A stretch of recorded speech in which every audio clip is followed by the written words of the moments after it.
Olá, pessoal, tudo bem? Vamos iniciar então em História a nossa unidade 7.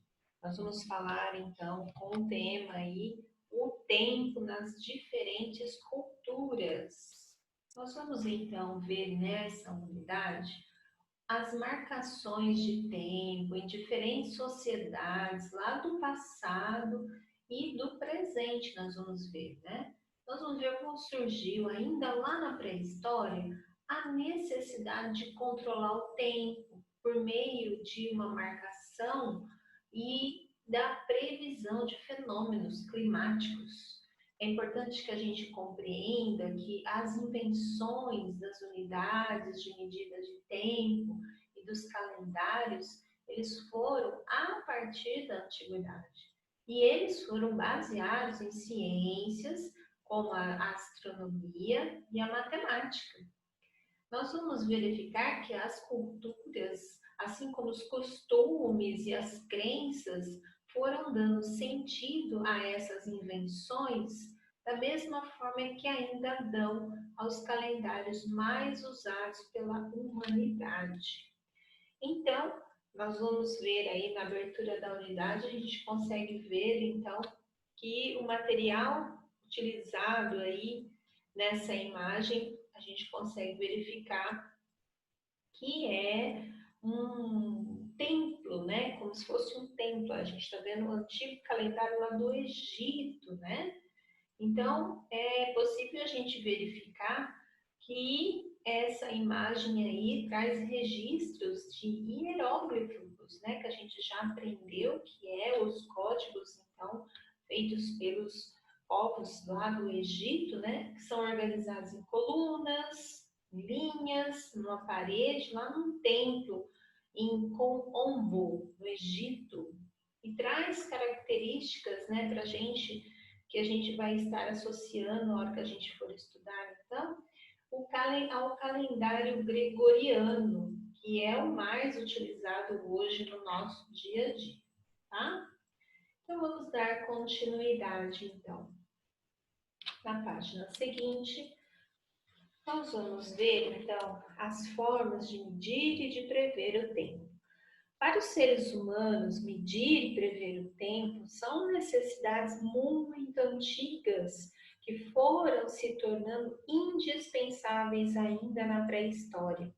Isso porque esses conhecimentos eles eram fundamentais para a alimentação, ajudavam os indivíduos a saber qual era a melhor época para se plantar, para se colher, indicavam o período que era necessário estocar esses alimentos para poder suportar o frio, sinalizavam situações climáticas do ano, como épocas de seca, chuvas. E esses povos antigos, eles marcavam o tempo para realizar os seus rituais religiosos, que era uma forma de agradecer, né, pelas boas colheitas, pedir proteção contra esses fenômenos da natureza, que poderiam colocar em risco, inclusive, a sobrevivência dessas comunidades. Então, desde a observação do céu até o contraste entre a luz do sol e a noite, nasceu a ideia do dia. Assim como a descoberta das faces da Lua gerou o conceito de mês. Então, dessa forma, por conseguirem entender melhor o tempo e prever suas mudanças, as pessoas puderam diferenciar as estações, primavera, verão, outono, inverno, e compreender o ciclo que hoje nós chamamos de ano.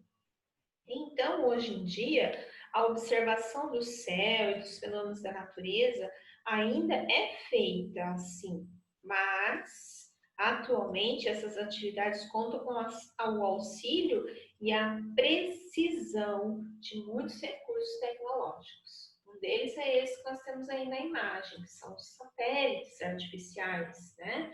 Eles podem ser usados hoje para nós podermos obter a previsão do tempo, né? Informações meteorológicas, né? Que trazem essas informações sobre a questão do tempo, né?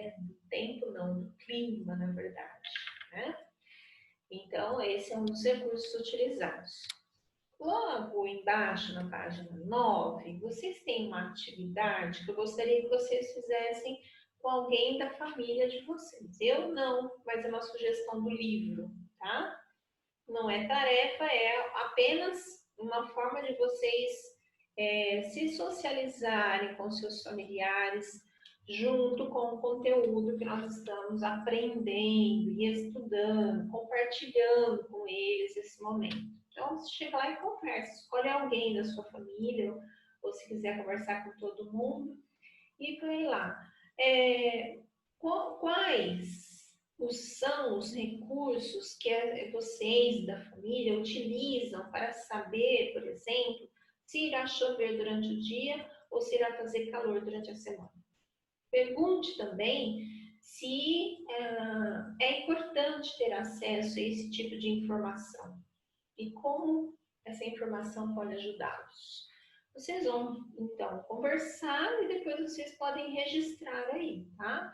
Que realmente, né, consultar hoje os meios de comunicação, como os jornais, os rádios, né, aplicativos de celular, computadores, enfim, é importante para a gente saber a previsão do tempo, principalmente com quem está ligado à área do plantio, né? E assim por diante. Tá ok?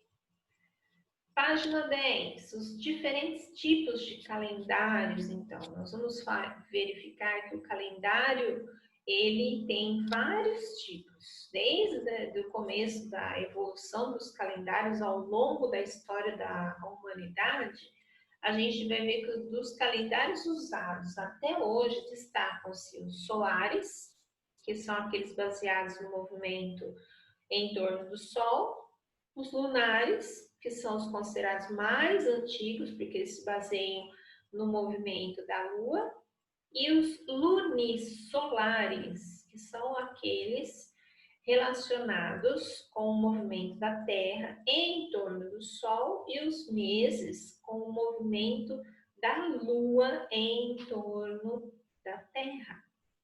Então, o calendário sempre foi uma necessidade, principalmente na época antiga, lá da antiguidade, onde as pessoas precisavam saber, né, qual era a melhor época para se plantar. Então, a necessidade de se prever a melhor época para fazer a prática da agricultura, ela ocorreu desde muito antigamente, lá na pré-história, por exemplo.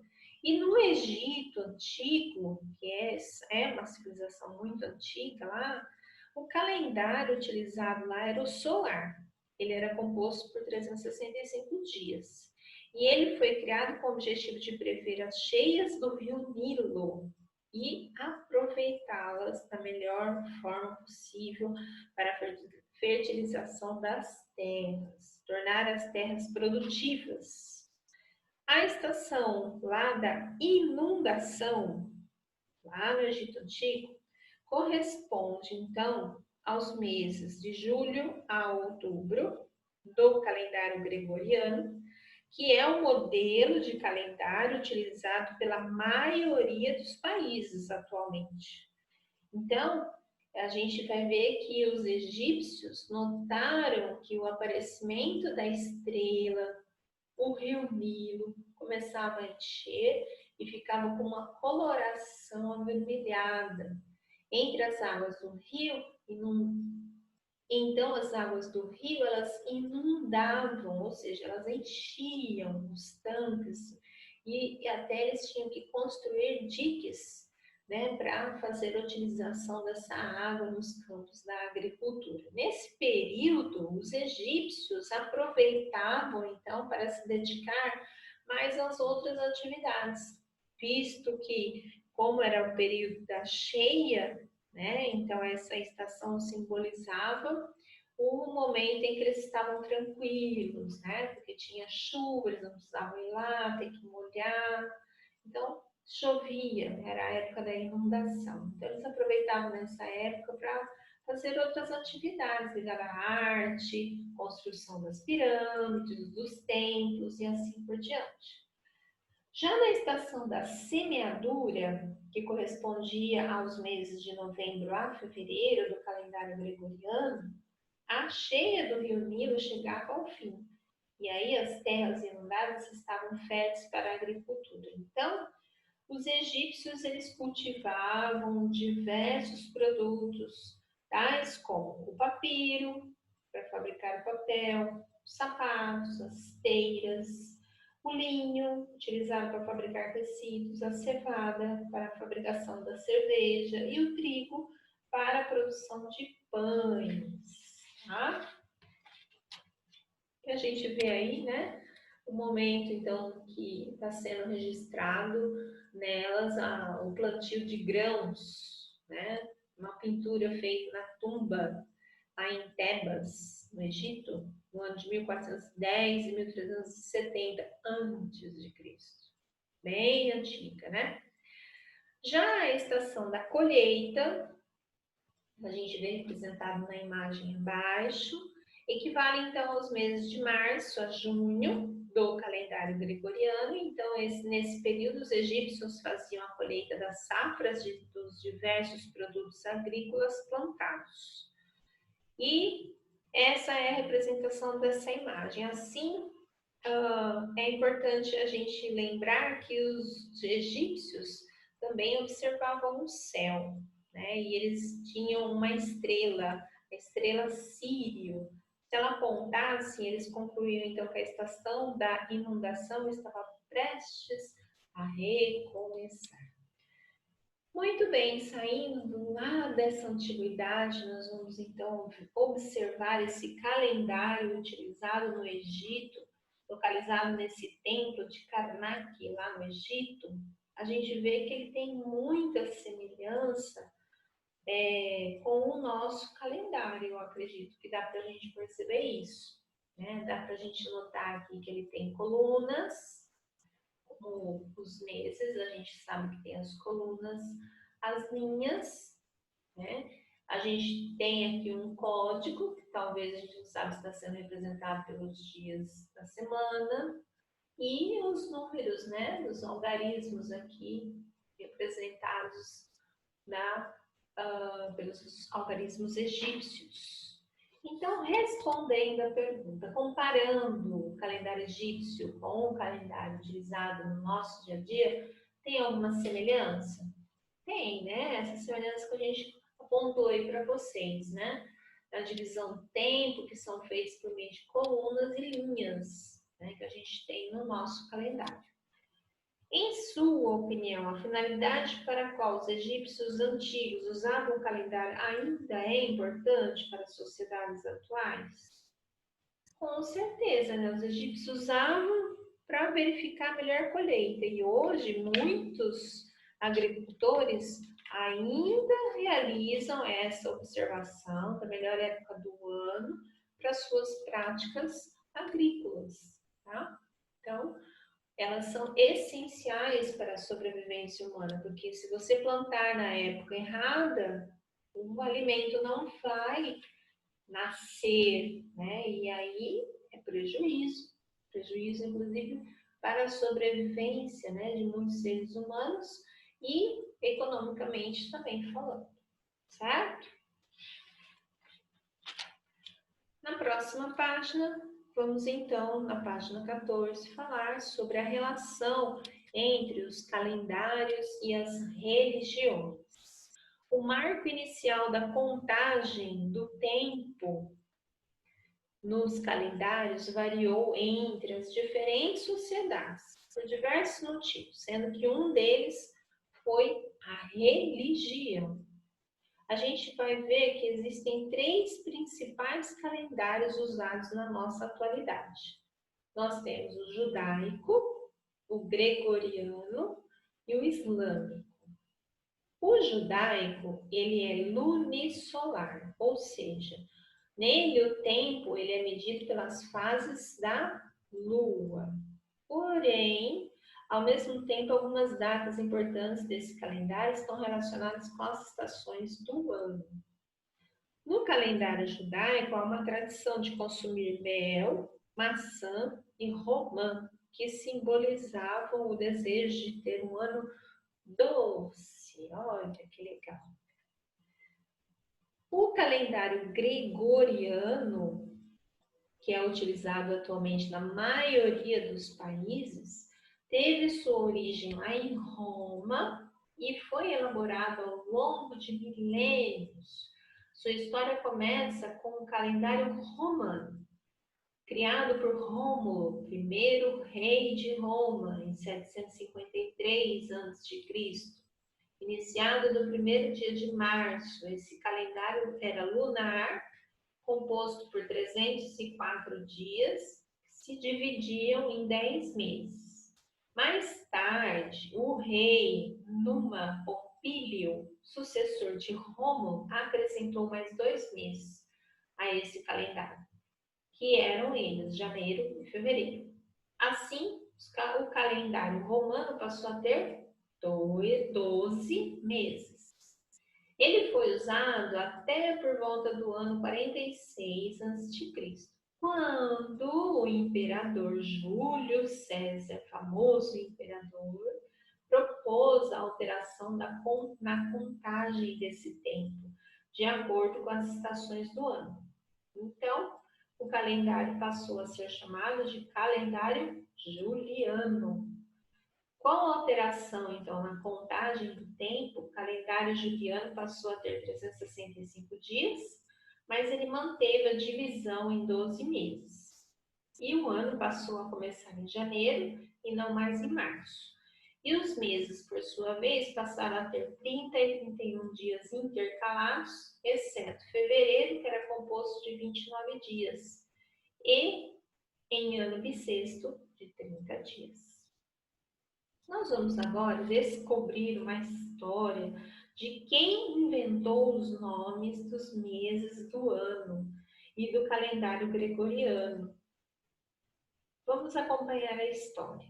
Como surgiram os nomes dos meses do ano? Antes de Roma ser fundada, as colinas de Alba eram ocupadas por tribos latinas que dividiam o ano em períodos nomeados de acordo com seus deuses. Os romanos adaptaram essa estrutura. De acordo com alguns pensadores, como Plutarco, no princípio dessa civilização, o ano tinha 10 meses. Começava por Martius, atual março. Os outros dois teriam sido acrescentados por Numa Pompílio, o segundo rei de Roma, que governou por volta de 700 a.C. Os romanos, eles não davam nome apenas para os meses, mas também para alguns dias especiais. O primeiro de cada mês se chamava Calendai, que significa dia de pagar as contas. Daí a origem da palavra calendário, que é um livro de contas. Idus marcava o meio do mês e Nomai correspondia ao 9º dia antes de Idus. E essa era apenas uma das diversas confusões da folhinha romana. Até Júlio César, no ano 100 a.C., a 46 a.C., reformar o calendário local. Os meses eram lunares, sincronizados com o movimento da Lua, como hoje acontece nos países muçulmanos, mas as festas em homenagem aos deuses permaneciam designadas pelas estações. O descompasso de 10 dias por ano fazia com que, em todos os triênios, um 13º mês, o intercalares, tivesse que ser exercitado, quer dizer, inserido. Com a ajuda de matemáticos lá do Egito, emprestados por Cleópatra, Júlio César acabou com a bagunça ao estabelecer o seguinte calendário solar: Januários, Februários, Mártios, Aprilis, Maios, Júnios, Quintilis, Sextilis, September, October, November e December, quase igual ao nosso, com as diferenças de que quintilis e sextilis deram origem aos meses de julho e agosto. Esta, então, é um pequeno trecho retirado, então, do livro Aventuras na História, de como surgiram os nomes dos meses do ano. De acordo, então, com essa história, vamos responder as perguntas. Por que no texto afirma-se que o calendário romano causava confusões na contagem do tempo? Lá no começo a gente fala, porque o calendário romano ele era lunar, mas as festas em homenagem aos deuses cultuados pelos romanos eram feitas de acordo com as estações do ano, orientadas pelo movimento da Terra ao redor do Sol. Isso causava um descompasso de 10 dias por ano e fazia com que a cada 3 anos um mês fosse acrescentado ao calendário, que é o que nós acabamos de ler na história. A outra pergunta vem lá. Como a reforma proposta por Júlio César alterou o calendário romano e o deixou mais próximo do calendário que nós utilizamos atualmente? Júlio César, então, ele estabeleceu que o calendário seria solar e determinou que os meses seriam, que é exatamente o último parágrafo da história, pessoal. Os meses que nós acabamos de falar. Mais tarde, então, que deu então origem aos nomes quintilis, sextilis, que deram origem aos meses de julho e agosto. É possível a gente ver, fazer uma associação dos meses entre os calendários juliano e gregoriano, né? O calendário gregoriano é o calendário que nós utilizamos no nosso dia a dia, né? Então, ele é resultado realmente dessa proposta, né, de ter os meses, a ordem dos meses de 1 a 12, conforme ele vem falando, né? Então, é dessa forma que a gente consegue verificar o quanto eles são parecidos e semelhantes com o calendário que nós utilizamos atualmente. Você sabia? Os nomes dos meses de julho e agosto eles foram dados em homenagem a 2 imperadores romanos. Julho, em homenagem a Júlio César, e agosto, em homenagem a César Augusto. No ano 44 a.C., o Senado romano mudou o nome do mês Quinctilis, que tinha 31 dias, para Julius, em homenagem ao imperador romano Júlio César. O mesmo ocorreu em 27 a.C., quando o nome Sextilis foi mudado para Augustus, em homenagem a César Augusto, outro imperador romano. Originalmente, Sextilis tinha 30 dias, porém, devido à mudança, o Senado romano julgou que os 2 imperadores deveriam ter a mesma relevância no calendário. Dessa forma, incluíram mais um dia nesse mês. Contudo, para que a totalidade de dias no ano não fosse alterada, o mês de Februaris, que é o mês de fevereiro, ele tinha que ter, então, 29 dias, sendo 29 dias ou 30 dias em ano bissexto. E aí ele passou a ter 28 dias. Em um ano bissexto, 29 dias. Então, olha só, quanta coisa nós descobrimos hoje em relação ao calendário. Na próxima página, na página 18, traz a continuação falando, né, que em 1582 o Papa Gregório XIII substituiu nos países cristãos o calendário juliano pelo calendário gregoriano. No calendário cristão, o nascimento de Cristo é considerado o ano 1, ou seja, é o marco inicial para a contagem dos anos. Dessa forma, o ano no qual estamos equivale à quantidade de anos que sucederam o nascimento de Cristo. Já o calendário islâmico, por sua vez, ele é muito utilizado pelos países lá do Oriente Médio, como a Arábia Saudita e Iêmen. Esse calendário ele é lunar, que faz com que a cada ano tenha 354 ou 355 dias, que são divididos em 12 meses. Continuando, nós temos aí algumas perguntas para responder, que serão de resposta pessoal. O novo ano sempre é um marco importante para os calendários, pois se trata de um ritual que dá início a um novo ciclo do tempo. Como você e sua família celebram o ano novo? Vocês participam de alguma comemoração especial? Vocês vão então anotar, tá? É mais uma vez uma forma de vocês estarem em contato com a família de vocês nesse momento.